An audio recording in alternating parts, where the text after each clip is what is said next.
So the last hunting video I put up on this channel was my last deer camp video. And from that video until the end of the year, I actually did a lot of hunting. But I was just so frustrated in the situation. I just feel like I have a great opportunity with the property that I have. It is a frustrating property. For anybody that doesn't know, the neighboring properties that neighbor my property are no hunting properties. So it's basically 300 acres that isn't allowed to be hunted. So it's frustrating because the deer know it, but it's exciting because it usually creates really big Michigan bucks. They're so safe on those other properties that their patterns aren't like regular deer patterns. You know, they'll come out on an 80-degree day. Fronts don't matter to them. The rut doesn't matter to them. It's just they act however they want to act because they have that privileged property on the other side of the fence that isn't allowed to be hunted. So I don't really name my bucks. I think I call them the brow tine buck or something like that because he has really good brow tines.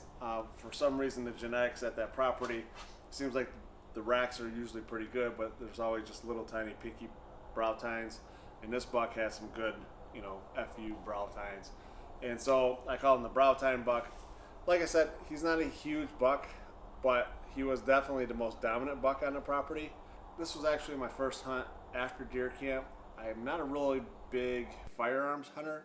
In the UP, I'm all about it.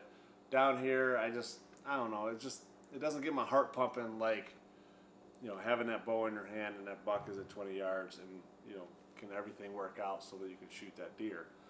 And so I just don't do it a whole lot down here. But I was out. It was actually the muzzleloader season, and this is the hunt. I don't know what's going on with my camera. The colors are really, really bad. Sitting in the box today. I'm stupid. I shouldn't have even hunted. I didn't look at the wind before I came. And there's an east wind today for some reason. Whatever, man. Anybody else do that? Use their nose to touch things when they have the gloves on? My gloves work like right when I wash them, but then after they've been sitting out a couple days, they don't seem to work. We got 2 days left of the muzzleloader season. Zone 3 is a little different because we have a lot more deer populations, so they don't. They let us use pretty much any gun that's legal to hunt during gun season. We can use it during muzzleloader season. So that's what I'm out here doing. I'm out here muzzleloading with my 450 Bushmaster. That didn't take long. I've been here for maybe 15 minutes.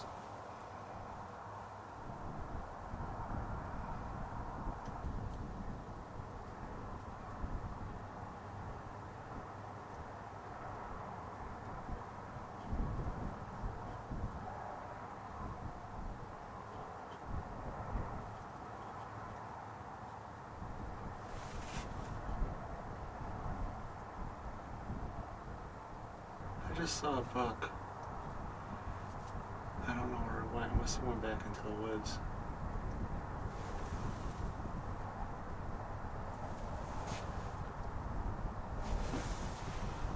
I have no idea.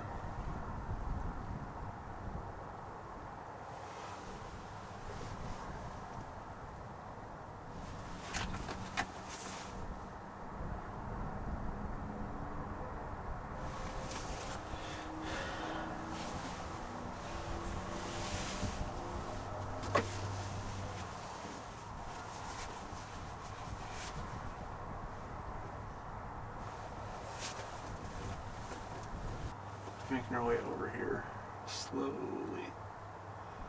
Still don't know where the buck is.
box. I think that's the one I passed. Or I don't know if you can see him yet. He's coming into the field. It's on the other side of the fence row. So the zoom lens kind of compresses everything together. So those deer only look close to the fence. They're probably 100 yards into that field. I can tell with my naked eye, and I know, you know, where they are in the field in comparison to the fence row. But you know, when you're looking at it on the camera, they look a lot closer than they actually are. There's my boy. I think. Looks like him.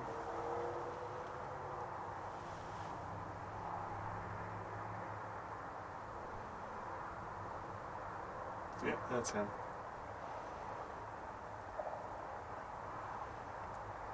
Looks like that young doe must be hot. He's on her trail. So right now they're probably 300 yards away. But as you know, I don't know if they're gonna get here before dark or not. The snow melted, so they're just in there eating that plush grass.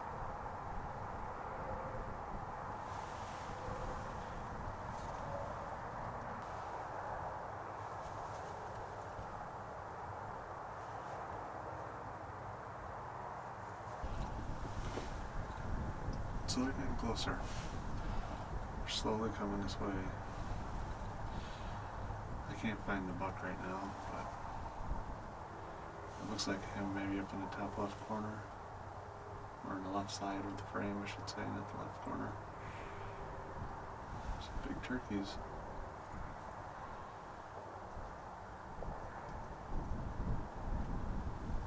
Maybe.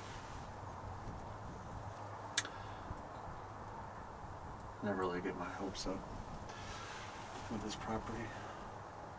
I mean, I always get my hopes up, but my expectations are never really high, I should say.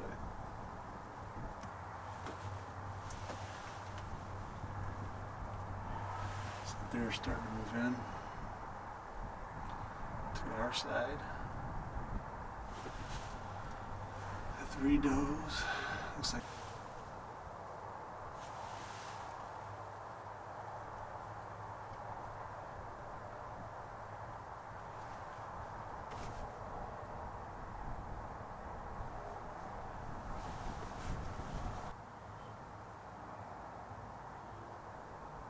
getting a little too close to comfort for me. Now he's in 100-yard range. He's just on the wrong side of the fence.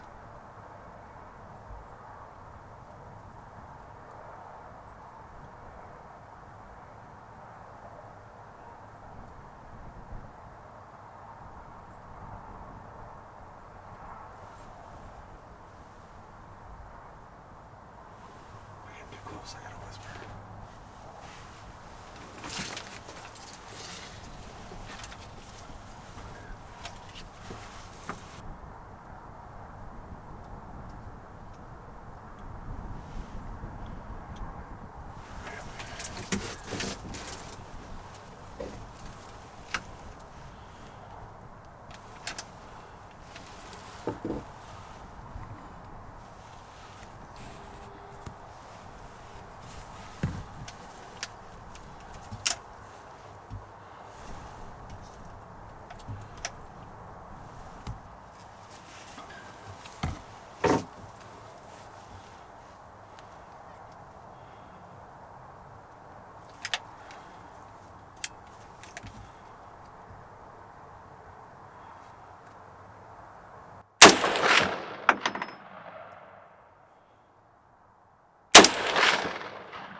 He was 67 yards. I shot, he did not move. Shot a second time, he did not move.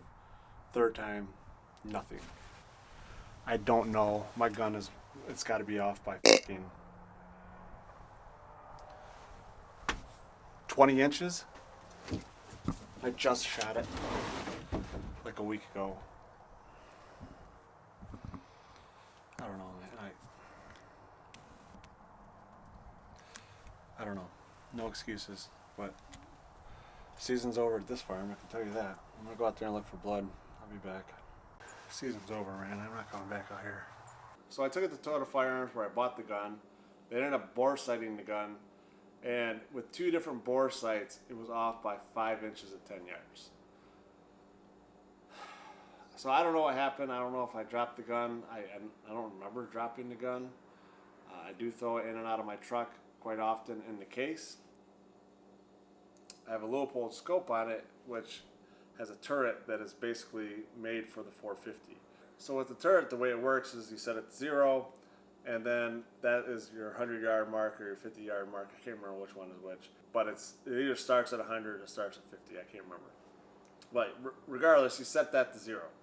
Then from there, if a deer is out at 250 yards, you twist it to 250 yards and it adjusts the crosshairs. So all you got to do is just put the crosshairs right on the deer, and you don't have to guess, how high to go above the animal that you're shooting at. I don't know if they got twisted. I could have twisted it, but 5 inches at 10 yards, that take a lot of twisting, at least I assume. So I don't know. I mean, no excuses. I mean, I missed the deer, obviously, 3 times. But, at this point, I was just like, I'm done. I'm done hunting. Forget the rest of the year. I mean, I don't know. This buck's going to have to come out a couple different times in order for me to even want to go back out there and hunt.